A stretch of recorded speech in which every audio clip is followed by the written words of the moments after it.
ప్రతినిత్యం రైతుకు ఆదాయాన్నిచ్చేవి నిత్యావసరాలైన కూరగాయలు. ఖరీఫ్ సీజన్ ప్రారంభమైన వేళ రైతులు కూరగాయల సాగుకు సన్నద్ధమవుతున్నారు. సాధారణంగా కూరగాయ నార్లను రైతులు చదును మళ్లలో పోయటం పరిపాటి. ఈ విధానంలో నారును పెంచడం వల్ల అధిక వర్షాలకు నారు మునిగిపోయి కుళ్ళు తెగుళ్లతో పాడయ్యే ప్రమాదం అధికంగా ఉంటుంది. అలా కాక నారును ఎత్తుమళ్ల విధానంలో పెంచితే నారుకుళ్ళు సమస్యలు తగ్గుతాయి.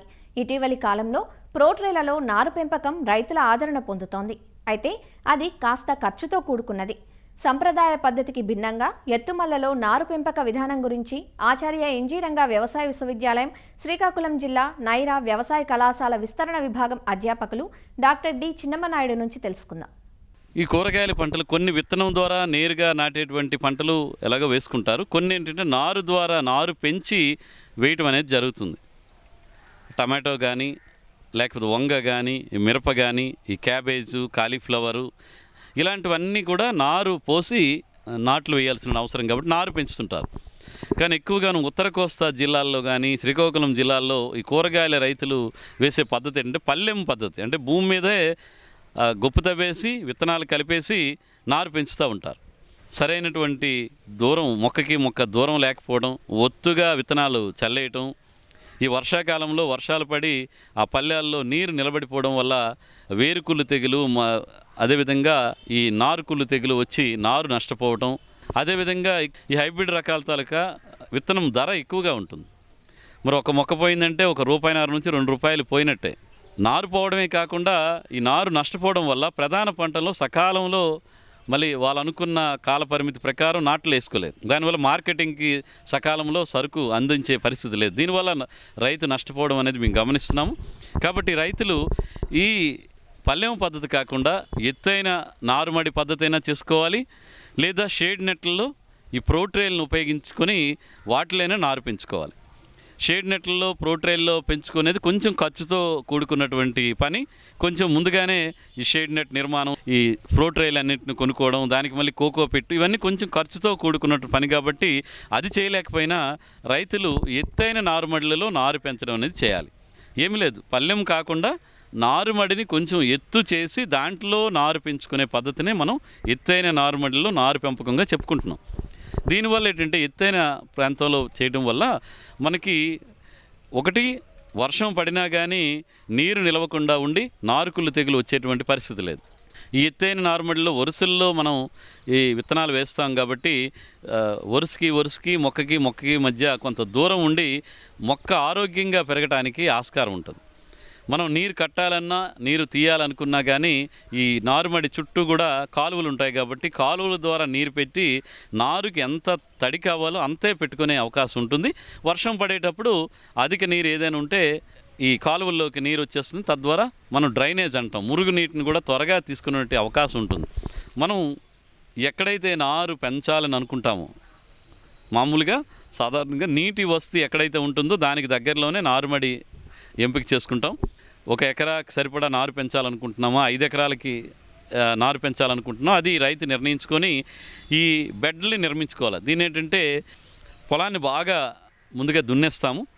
తర్వాత 100 చదరపు మీటర్లు కనుక ఉందనుకుంటే కనీసం ఒక 20 నుంచి 25 కేజీల వరకు వర్మీ కంపోస్ట్ కానీ, లేదా 1 క్వింటా వరకు 100 కేజీస్ వరకు కూడా FIM పశువుల గత్తాన్ని కానీ వేసుకొని కలిగి దున్నేస్తాం. తర్వాత ఈ బెడ్స్ కట్టడానికి ఏంటంటే 1 మీటరు వెడల్పు, ఒక 20 మీటర్లు పొడవు వచ్చే విధంగా ఒక 15 సెంటీమీటర్లు లేదంటే ఒక 6 అంగుళాలు ఎత్తు వచ్చే విధంగా చుట్టూ ఉన్న మట్టిని ఒక కాలువలు తీసి కాలువలో వచ్చిన మట్టిని బెడ్స్ మీదకి కానీ లేదా కాలువ గట్టుగా వేసుకుంటే ఆ విధంగా మనకి ఒక 15 సెంటీమీటర్లు ఎత్తున్నటువంటి బెడ్ లాగా తయారవుతుంది. దాన్ని బాగా చదును చేసుకొని దాని మీద కూడా వీలైతే కనుక వర్మీ కంపోస్ట్ లేదా పశువుల గత్తం వేసి మరొకసారి గొప్ప తవ్వేయాలి. ఇలాగ బెడ్ తయారు చేసుకున్న తర్వాత ప్రతి 10 సెంటీమీటర్లకి 1 అంగుళం లోతు వచ్చేటట్టు ఒక కట్టెతో కానీ దేనితో గీతలు తీస్తే 1 అంగుళం లోతు ఫర్రోస్ కాలువలు వస్తాయి. దాంట్లో మనం విత్తనము మట్టి కలిపిన మిశ్రమాన్ని తేలిగ్గా జార విడిచినట్టు కనుక వేస్తే అందులో విత్తనాలు పడతాయి. ఆ విధంగా మనకి ఎంత విస్తీర్ణంలోకి అంత కావాలో అంత విస్తీర్ణంలో విత్తనాలు ఇసుక కలిపినటువంటి వాటిని వేసి దాన్ని మళ్ళా మెత్తటి మట్టితో కప్పేస్తాం. కప్పేసి దాని మీద గడ్డి వరిగడ్డి కానీ ఏదైనా తేలికపాటి వ్యవసాయ వ్యర్థాలు ఏమైనా ఉంటే పైన పరిచిస్తాం. పరిచిన తర్వాత దానికి తేలికపాటి నీటి తడులు అంటే మొదటి 2-3 రోజులు కూడా ఈ రోజ్ క్యాన్ సహాయంతో కానీ లేదంటే బిందెల సహాయంతో తేలికపాటి నీటి తడులు చిలకరించే పద్ధతిలో నీటిని అందించాలి ఒక 3 రోజుల పాటు. ఈ విధంగా 3-4 రోజులు అయ్యేసరికల్లా మనకి ఈ విత్తనం మొలకెత్తడం అనేది కనిపిస్తుంది. తెల్ల మొనలు పచ్చ మొనలు వస్తాయి. ఆ సమయంలో పైన కప్పినటువంటి ఈ మల్చింగ్లా కప్పిన వరిగడ్డి కానీ వ్యవసాయ వ్యర్థాలన్నీ తీసిస్తాము. 5-6 రోజుల తర్వాత నుంచి తేమను బట్టి నేలలో ఉన్న తేమని ఆధారంగా చేసుకొని మనకి 4-5 రోజులకు ఒకసారి తేలికపాటి నీటి తడులు ఇచ్చుకుంటూ వెళ్తే కనుక ఈ విధంగా చేయడం వల్ల మనకి నారు కూడా ఆరోగ్యంగా పెరగడానికి ఆస్కారం ఉంటుంది.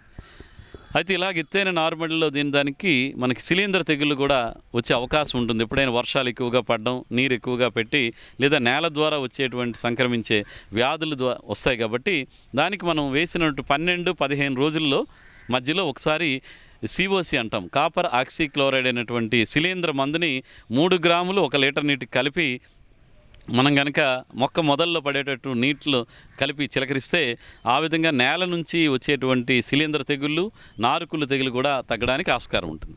తదుపరి ఎరువుల యాజమాన్యంలో భాగంగా ఏంటంటే మొక్క పెరుగుదలని చూసుకొని ప్రతి 10-15 రోజులకి ఒకసారి ఈ 3-19 అనేటువంటి నీటిలో కరిగేటువంటి ఎరువుని 5 గ్రాములు 1 లీటర్ నీటి కలిపి పిచికారీ చేయడం, తర్వాత మళ్ళీ వారం రోజుల వ్యవధిలో ఇంకొకసారి పిచికారీ చేయడం. ఈ విధంగా చేసుకుంటే మనకి ఈ పోషక యాజమాన్యం సరిపోతుంది. ఈ పైపాటు పిచికారీలు చేసిన వల్ల నారు ఆరోగ్యంగా ఒక 25 రోజుల నుంచి 35 రోజుల్లో పంట రకాన్ని బట్టి మనకి తయారైపోతుంది. అదేవిధంగా ఎక్కడైనా మనకి ఈ పురుగులు, రసం పీల్చే పురుగులు వచ్చి ఆకుని పీల్చడం వల్ల కొన్ని ఆకులు పసుపుగా మారటం కానీ వడలిపోయినట్టు కనిపిస్తే 15-20 రోజుల మధ్యలో ఒకసారి వేప సంబంధిత మందు, వేప కషాయాన్ని కానీ వేప నూనెని కానీ 5 మిల్లీలీటర్లు 1 లీటర్ నీటి చొప్పున కలిపి పిచికారీ చేసుకుంటే మనకి రసం పీల్చే పురుగులు కూడా నారుకి నష్టం కలిగించకుండా ఉంటాయి. కాబట్టి ఈ విధంగా రైతులు ఈ పద్ధతిని పాటించి కూరగాయల నారుని పెంచుకోవచ్చు. వాళ్ళ సొంతానికి పెంచవచ్చు, లేదంటే వాణిజ్యపరంగా కూడా మిగతా రైతులకు అమ్మాలనుకున్న ఈ పద్ధతి ద్వారా చేయటం వల్ల రైతుకి నష్టం తగ్గి ఎక్కువ నికరాదాయం మిగలటానికి అవకాశం ఉంటుంది. కాబట్టి రైతు సోదరుల్ని ఈ పద్ధతి పాటించవలసిందిగా కోరుతున్నాను.